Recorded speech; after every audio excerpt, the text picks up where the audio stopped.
Hey business warriors, so Robinhood was known for taking money from the rich and giving it to the poor. But now the Robinhood trading app is taking money from you and giving it to the IRS. Well, not exactly. Let's get into it. All right, guys, welcome to the show. So about 8 million people opened brokerage accounts in the first 3 quarters of 2020. And this was due to the bear market brought about by the pandemic. They all saw buying opportunities. Many people got into stock trading and investing for the first time. And actually, if you want to get into stock trading or investing, why not check out Webull? You can get 2 free stocks just for signing up and funding your account. Link below.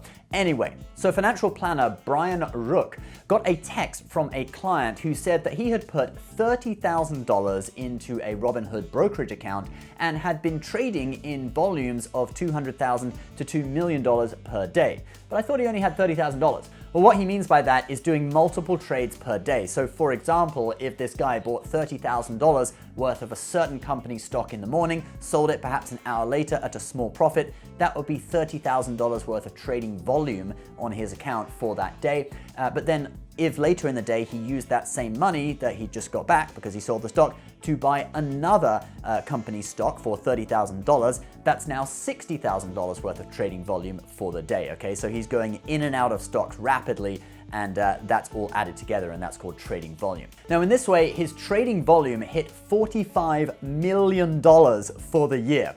But not all of his trades were successful. So he probably made several million dollars in profit, but when you factor in the losses that he made from his unsuccessful trades, he actually only made $45,000 in profit by the end of the year. That was on top of his regular salary at his job, which was $60,000. So he actually took home $105,000 in income that year.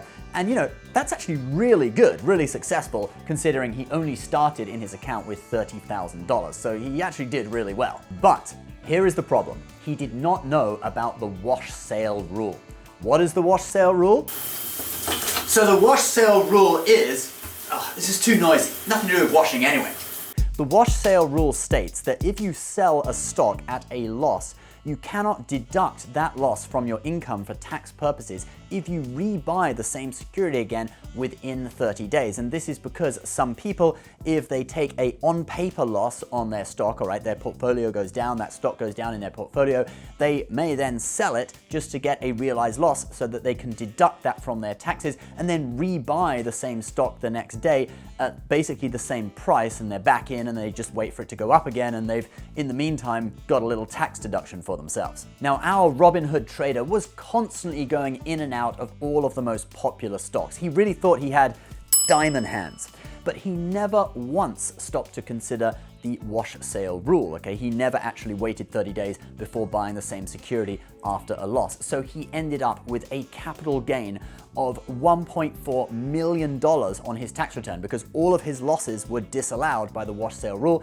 And on that income, he actually ended up with an $800,000 tax bill. Now, I'm not sure how they got to the figure of $800,000. In my math, it might be a little bit lower than that, but that's what his financial advisor said. So, you know, I guess we just go with that. So if you do account for all this guy's losses that were disallowed, he only actually made $45,000 profit in his bank account for the year, but he now faces a bill of $800,000 with the IRS. So how do you avoid this? Well, just do not buy the same security again within 30 days if you've sold it with a sizable loss, okay? If you sell at a small loss, a few $100, probably doesn't matter. It's not going to increase your tax bill by very much.